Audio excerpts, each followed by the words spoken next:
fins been damp lately? Nah. Oh, okay. Me? I'm in a bad spot right now. You wouldn't get it.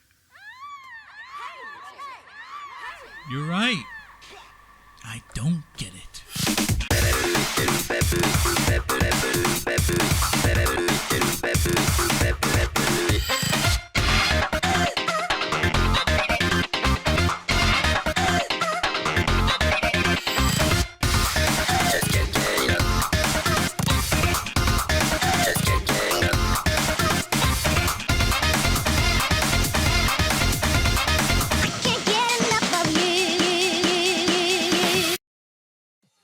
Today we're talking about Bomb Rush Cyberpunk, a game that's been wowing people with its excellent vibes, amazing soundtrack, unique art style, and dopamine-filled gameplay.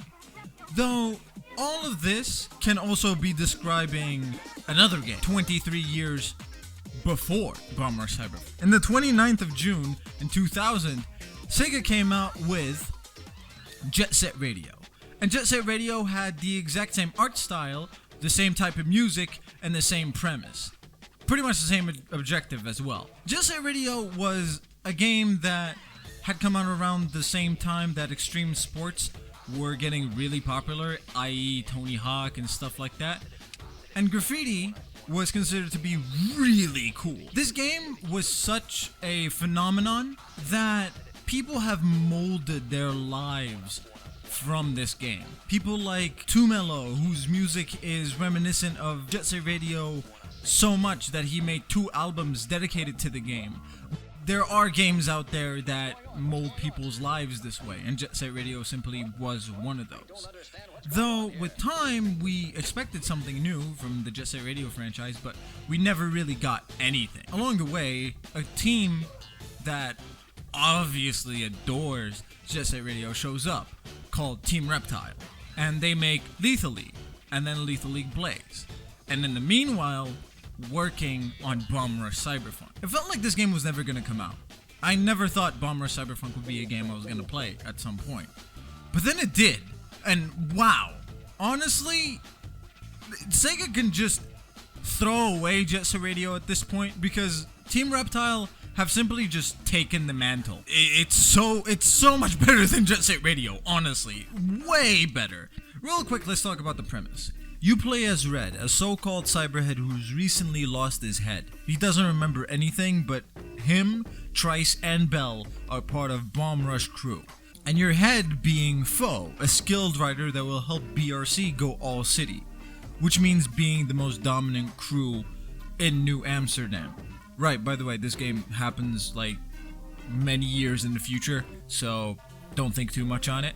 And to get your head back, you have to get the attention of DJ Cyber, the one who most likely has Foe. Also New Amsterdam's favorite DJ and leader of the hottest crew. No pressure. So if we were to break it down, you're chasing DJ Cyber just for him to give you some head. Shut up. You know that joke was good. You're just mad at me because you didn't think about it first.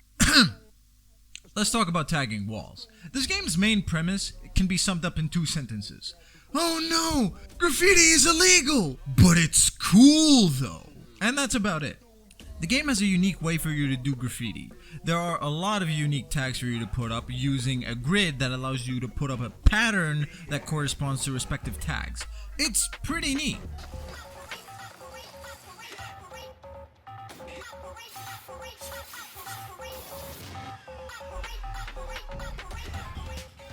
And it also gives you boost, which makes your movement so much more enjoyable. You can grind on rails, manual on the ground to keep the combo going, preserve your speed, do some tricks before you grind up a light post, and wall ride a poster. The movement in this game feels so right, and is one of the reasons why I play it while I'm in a voice chat or talking with people. It's just feels nice.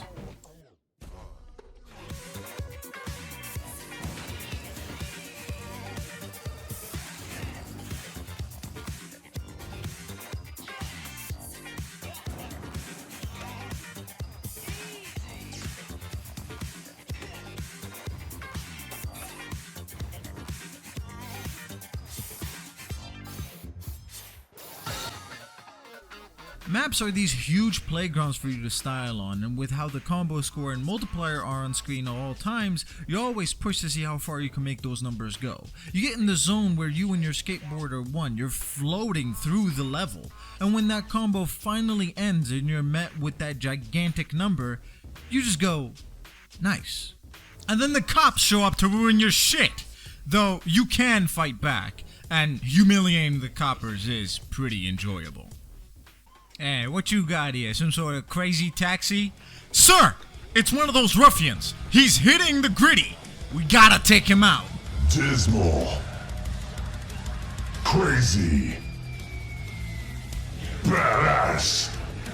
Apocalyptic. Savage. Sick skills. Smoking sexy style. K.O.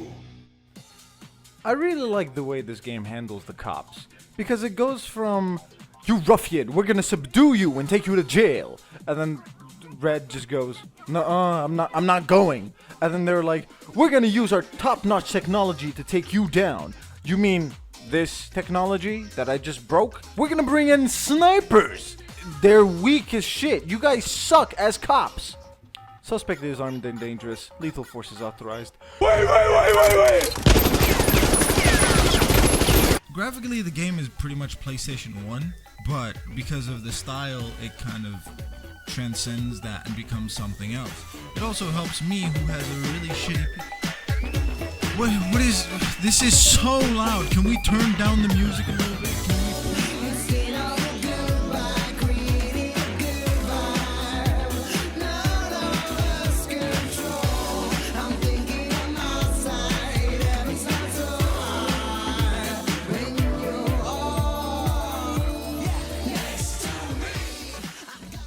This soundtrack is so wonderfully curated for this game that I've actually assimilated it so well that now I'm listening to Precious Thing on repeat. It works so perfectly with the game that I believe that the best way to digest this soundtrack is actually just playing the game. Even Hideki Naganuma himself, the GOAT, is on this soundtrack. Because, well, let's be honest, he's been wanting to do something like this again for the longest time. You'd be doing a combo and running around the map as if you were walking on water, and then that high note hits, or the beat drops, and you'd be pretty much like you're about to ejaculate even though it's No Nut November. And, of course, the homie, the dude himself, 2 Mellows on this soundtrack with this absolute gem. Enjoy! Hey, Ralph from the future here. There would have been a song here called I Wanna Know by 2 Mellow that would have been a pretty cool addition to the video. But someone decided to re-upload 2 Mellow's entire music library and copyrighted it under the name Mindless Beats, so that they can take money from people who would use Mellow's music. This would have destroyed my video's ability to get views, and this is why the song isn't featured, and also why we can't have nice things. Hopefully, the situation gets resolved and Mellow gets his money back, but until then, please enjoy the video.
You know what I'm about to say. 10 out of 10 soundtrack. You have no say in it, or else you know what happens. I'm going to talk about the campaign. No spoilers for the plot though, but if you still want to avoid anything, just go to here.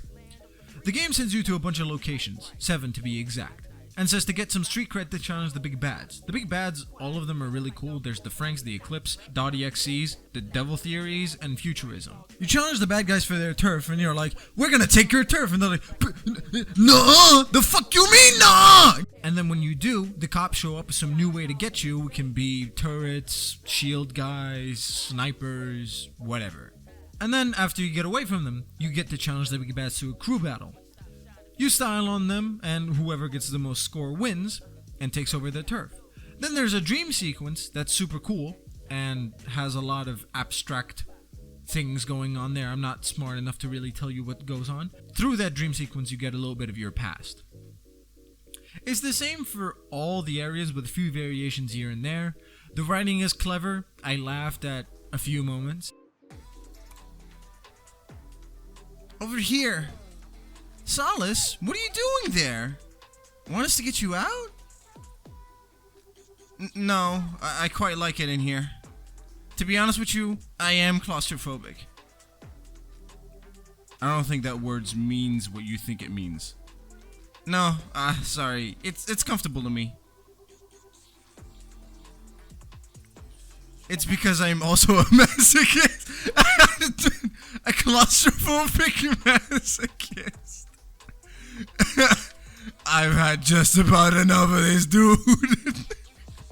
And the game is not challenging at all, though it's fine.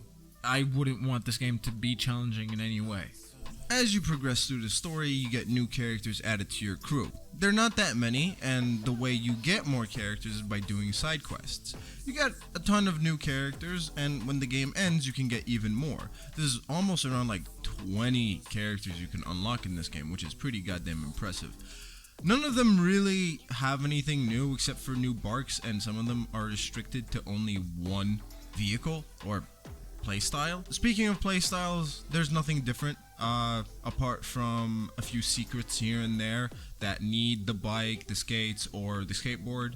So hey, if you like BMX over skateboard and inline skates, feel free to use BMX.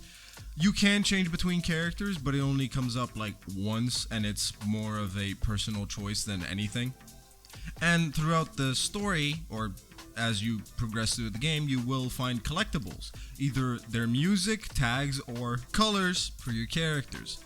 They don't do much, they're just there, and for the music you can obviously just choose which song you want to listen to on the fly, which is nice. But apart from that, that's really all there is to it. I'm gonna nitpick a little bit, but I feel like this game is missing a few things. I think it's definitely missing some difficulty spikes here and there, and I also would have liked if this game had a bit more mechanics.